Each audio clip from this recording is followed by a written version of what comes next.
खुलुमबाय बड'लेण्ड इंखं टेलिभिजन स्टुडिय'आव आं ललिता गयारि दिनै मोनाबिलिनि गाहाय रादाबफोराव दं। एबसुआ 35थि मुंख्लं सान फालिदों। बर' हारिखौ बुहुमाव गायसनलांनो गावनि जिउखौ बावलांनाया गोरलै नङा बुंदों दिपेन बर'। कक्लाबारि उफेरा बिसायख'थियाव मन्टु बर'आ देरहाबाय।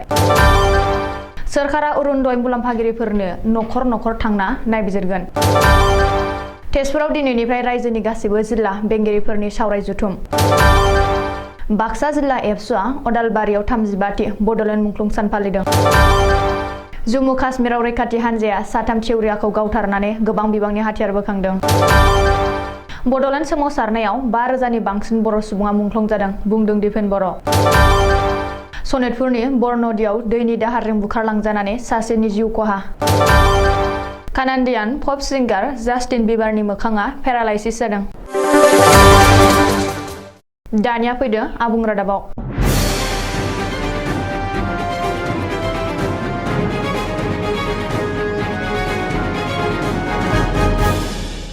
दिनै 12 जुन मुंख्लं सुजित नार्जारिनि 35थि मुंख्लं सान।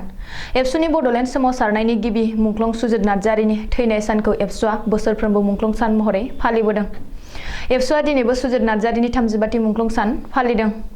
धेमाजि जिल्लानि बेन्दोंआव थानाय एस.बि. बड' गोजौ फरायसालिनि गेलेग्रा फोथाराव दिनै सानसेनि हाबाफारिजों मिरु एबसु आरो धेमाजि जिल्ला एबसुआ जथायै 35थि मुंख्लं सान फालिदों।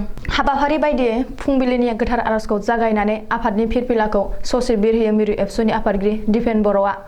बड'लेण्ड मुंख्लंफोरनि बिबार बावजेनो मिरु एबसुनि बोसोनगिरि खुंख्रा सरगयारिया आरो सुजित नार्जारिनि सावगारियाव बिबार बावजेनो एबसुनि बारग' लेङाइ आफादगिरि आरो BKWACनि लेङाइ गाहाय एबा डिपुटि CM रमिय' नार्जारिया। गोजोन आरो खौसेथिनि थाखाय फारौ आरो बेलुन बिरहोयो लखिमपुर जिल्ला एबसुनि गायसनगिरि गाहाय नेहाथारि रनजित रामसियारिया आरो एस.बि. बड' गेजेर फरायसालिनि बारग' गाहाय फोरोंगिरि ललित चन्द्र बर'आ 35थि मुंख्लं सान फालिनाय हाबाफारिखौ लोब्बा लानानै बिफां गायनाय हाबाफारिखौ जागायजेनो। UBPO एबा खौसेथि बर' सुबुं आफादनि आफादगिरि मनरन्जन बसुमतारिया। मख'नो गोनांदि BKWACनि गाहाय मिहिनीश्वर बसुमतारिजों लोगोसे बर' हारिनि गुबुन गुबुन आफादनि दैदेनगिरि सोद्रोमाफोरजों लोगोसे ओनसोलनि सानसुमै मेलेमजिबिफोर आरो फरायसुला फरायसुलिफोरा बाहागो लानानै दिनैनि 35थि मुंख्लं सान फालिनाय हाबाफारिखौ जाफुंसारहोयो। बर' हारिखौ बुहुमाव गायसनलांनो गावनि जिउखौ बावलांनाया गोरलै नङा। 35थि मुंख्लं सान फालिनायाव बे बाथ्राखौ बुंदों एबसुनि आफादगिरि दिपेन बर'आ। मख'नो गोनांदि एबसुआ दिनै एबसुनि बड'लेण्ड सोमावसारनायनि गिबि मुंख्लं सुजित नार्जारिनि 35थि मुंख्लं सान फालिदों।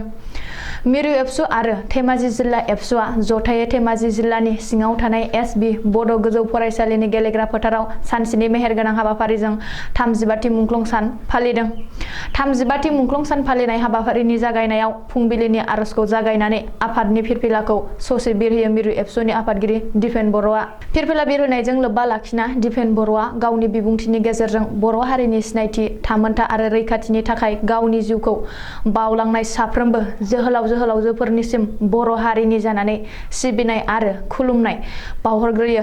बेजों लोगोसेनो बर' हारिखौ बुहुमाव गायसनलांनो थाखाय गावनि जिउखौ बावलांनाय गोरलै नङा आरो मुंख्लंनि थांखिया थांनानै थानाय साफ्रोमबो बर' फिसानिनो गुबै थांखि होननानै दिपेन बर'आ गावनि बिबुंथियाव बुंथियो। बड'लेण्ड सोमावसारनायाव 5,000निबो बांसिन बर' सुबुंफ्रा मुंख्लं जानांबाय होननानैबो दिपेन बर'आ बुंदों। BTCनि 22 नं कक्लाबारि बियाबनि उफेरा बिसायख'थियाव UPPL BJP आरो JSP मित्रजोंटनि देरहासार। खुंथाय गोहोआव थानाय UPPL BJP आरो JSPनि बिजाथि मन्टु बर'आ कक्लाबारि बियाबनि उफेरा बिसायख'थियाव देरहाबाय। मन्टु बर'आ गोख्रों बादायनाय गैयालासे जोबोर बुरजा भटनि फारागथियाव देरहानो हादों।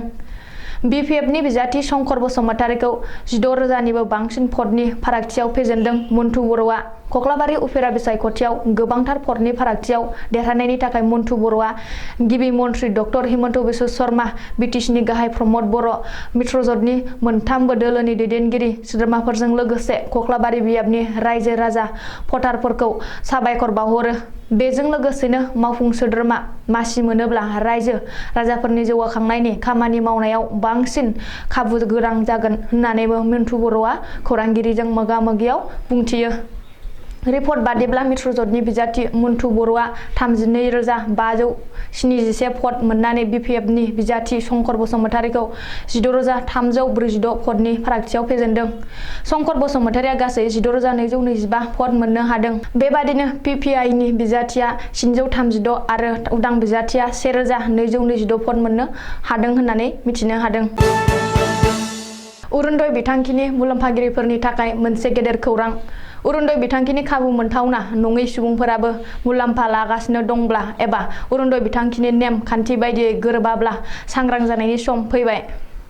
मोनथावना नङि सुबुंफोराबो अरुणोदयनि मुलाम्फा लागासिनो दंब्ला खैफोदाव गोग्लैनो हागौ। सोरखारा अरुणोदय बिथांखिनि मुलाम्फागिरिफोरनि नखर नखर थांना नायबिजिरगोन। अरुणोदय बिथांखिनि सायाव गोख्रों राहा लानो सिगांदों आसाम सोरखारा। आसामनि राङारि मन्थ्रि अजन्ता नेउगआ दिनै मोनसे खौरांगिरिनि मेल खुंना बे गेदेर खौरांखौ फोसावदों।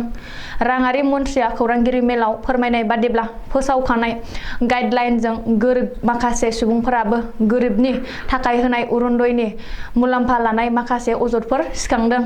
बेनिखायनो रायजो सोरखारनि दिमा फैगौ जुलाइ आगस्त दाननि गेजेराव साफ्रोमबो मुलाम्फागिरिफोरनि नखर नखर थांना नायबिजिरगोन आरो गाइडलाइनजों गोरिबि सुबुंनि मुंखौ दानना होगोन।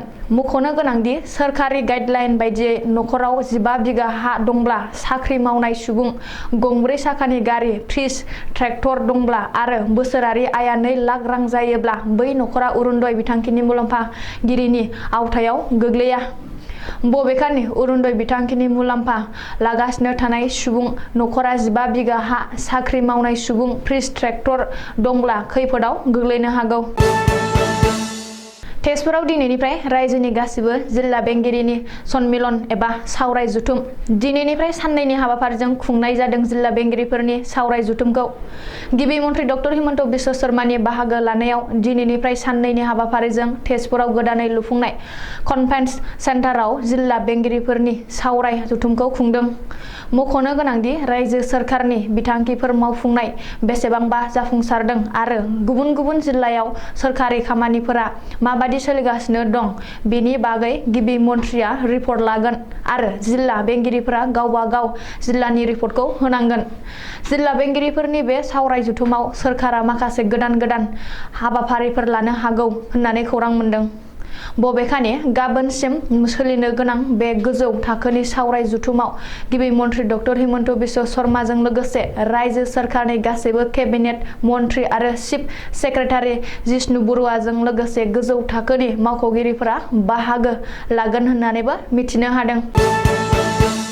बाक्सा जिल्ला दुलाराय बर' फरायसा आफादा बड'लेण्ड सोमावसारनायाव गिबि मुंख्लं जानाय सुजित नार्जारिनि मुंख्लं सानखौ दिनै अदालबारिनि कलागुरु बिष्णु राभा गोजौ फरायसालिनि गेलेग्रा फोथाराव फालिदों।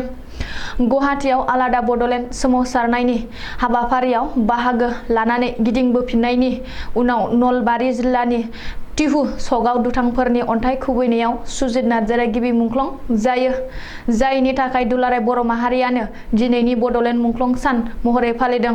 बोसोरफ्रोमबो फालिबोबाय थानाय बायदियै देग्लायबो बाक्सा जिल्ला एबसुआ अदालबारिनि कलागुरु बिष्णु राभा गेलेग्रा फोथाराव 35थि बड'लेण्ड मुंख्लं सानखौ फालिदों। जिल्ला एबसुनि आफादगिरि उमेश दैमारिया आफादनि गोथार फिरफिलाखौ बिरहोजेनो आरो मुंख्लं सुजित नार्जारिनि सावगारियाव आलारि बाथि आरो बिबार बाउजेनो। जिल्ला एबसुनि बोसोनगिरि बि सोमखोर आरो आथियाबारि हायार सेकेन्डारिनि गोरायुं रनि सांग्रां रामसियारिया बे हाबाफारियावनो सिडली बिधान सभानि एमएलए जयन्त बसुमतारियाबो बाहागो लायो। बेनि उनाव फरायसालिनि नब्लाङाव बाक्सा जिल्ला एबसुनि लोगो आफादगिरि हांगामा बर'नि मेल सामलायनायाव बर' माहारिबाद आरो बड'लेण्ड सोमावसारनायाव मुंख्लंफोरनि बिहोमा बे आयदाखौ लानानै सावरायमेल लानाय जायो। सावरायमेलखौ बेखेवो बाक्सा जिल्ला एबसुनि आफादगिरि उमेश दैमारिया। बे सावरायमेलाव गाहाय आलासि महरै बाहागो लायो क'क्राझार जनता कलेजनि associate professor doctor Adaram बसुमतारिया। Jammu काश्मीरनि पुलवामा जिल्लायाव लश्कर-इ-तयबा थिउरिया हानजानि 3 सोद्रोमाखौ रैखाथि हानजाया गावथारनानै गोबां बिबांनि हाथियार आरो गुलि बारुद बोखांनो हादों। काश्मीरनि आईजीपी बिजय कुमारआ टुइट खालामनानै मिथिहोदों दि रबिबारखालि फुंनि समाव पुलवामा जिल्लायाव कर्ट सार्च अपारेशन खालामनानै रैखाथि हानजाया 3 थिउरियाखौ गावथारदों। बिसोरनि गेजेराव थांनाय मे दाननि 13 खालाराव पुलवामानि नाजिर आहम मुंनि सासे पुलिस कनस्टेबलखौ गावथारग्रा लश्कर-इ-तयबानि सोद्रोमा जुनायद सिर'जिया दंफायोमोन आरो बियो दा रैखाथि हानजाजों दिनै गावथारजाबाय। बेनि अनगायैबो फजिल नाजिर फट आरो इकबाल मालिक मुंनि 2 थिउरियाखौबो रैखाथि हानजाया गावथारदों। बिसोर 3 थिउरियाखौ गावथारनानै गंनै AK-47 राइफल आरो गंसे पिस्तलजों लोगोसे गोबां बिबांनि गुलि बारुद बोखांनो हादों। धेमाजि जिल्ला दुलाराय बर' फरायसा आफादा बड'लेण्ड सोमावसारनायाव गिबि मुंख्लं जानाय सुजित नार्जारिनि मुंख्लं सानखौ दिनै सिमेन्ट सापरि सानजारि नोगोरनि SB गोजौ फरायसालिनि गेलेग्रा फोथाराव फालिदों। गुवाहाटीआव आलादा बड'लेण्ड सोमावसारनायनि हाबाफारियाव बाहागो लानानै गिदिंबोफिननाय समावनो नलबारि जिल्लानि टिहु सकआव दुथांफोरनि थाद'नाय गैयै अन्थाइजों खुबैनायाव गेदेरमा सुजित नार्जारिया गिबि मुंख्लं जादोंमोन, जायनि थाखाय दुलाराय बर' माहारियानो दिनैनि सानखौ बड'लेण्ड मुंख्लं सान महरै फालिबोदों। बोसोरफ्रोमबो फालिबोबाय थानाय बायदियै देग्लायबो धेमाजि जिल्ला एबसुआ सिमेन्ट सापरि सानजारि नोगोरनि SB गेलेग्रा फोथाराव 35थि बड'लेण्ड मुंख्लं सानखौ फालिदों। आफादनि फिरफिलाखौ बिरहोयो मिरु एबसुनि आफादगिरि दिपेन बर'आ बेनि उनाव गासै मुंख्लंफोरनि जिउमाया आलो गोजोन थानो हानायनि आरज गाबो। बेफोरनि अनगायैबो बड'लेण्ड सोमावसारनायाव मुंख्लं जानांनाय 5,000निबो बांसिन नखरफोरनो मोननांगौ अनसुंथाइफोरखौ बिटिआर सुक्तिनि दफा बायदियै आसाम सरकार आरो भारत सरकारजों सावरायलायनाया सोलिगासिनो दं होननानैबो बुंथिदों दिपेन बर'आ। बोथोर गैया बादालि गैया अबथिरा समाव गरेस्वरनि सा 8 लाइमोनफोरा सनितपुर जिल्लानि बरन'दियाव पिकनिक जानो थांनानै दैमायाव दुगैनो नागिरनाय समावनो हरखाबै दैनि दाहारजों बुखारलांजानानै गोमानानै दं। धनेश्वर बर' मुंनि सासे लाइमोना सुलुङाव फोरमायनाय बादिब्ला गरेस्वर फास्ट फुड रेस्टुरेन्टनि बिगोमा धनेश्वर बर' आरो गावनि रेस्टुरेन्टआव खामानि मावग्रा सा 7 सुबुंजों लोगोसे पिकनिक जानो बरन'दियाव थांदोंमोन। जाखां लोंखां बेलासिनि 4 रिंगासो समाव बरन'दि दैमायाव दुगैनो ओंखारनाय समावनो हरखाबै दैनि दाहारजों बुसोमलांजायो।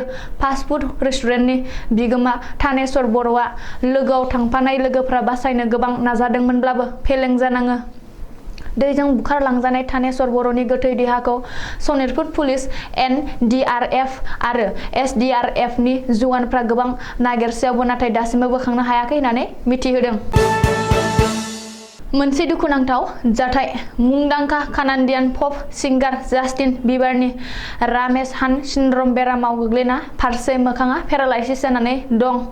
मेथाइ रोजाबगिरि 28 बोसोर बैसोनि जास्टिन बिबार टरेन्ट'आव मेथाइ रोजाबनो थि खालामनाय हाबाफारिनि सिगांनो रामेस-हान्ट सिन्ड्रम बेरामाव गोग्लैना फारसे मोखाङा पेरालाइसिस बेरामाव गोग्लैनानै दं, जायनि थाखाय बिनि थाइसे मेगना मेसेबनो हायाखै, मिनिनोबो हायाखै आरो गोसोआव लानो हानाय गोहोआबो खमायबोबाय होनना शुक्रबारखालि गावनि इनस्टाग्रामनि गेजेरजों पस्ट खालामना मिथिहोदों।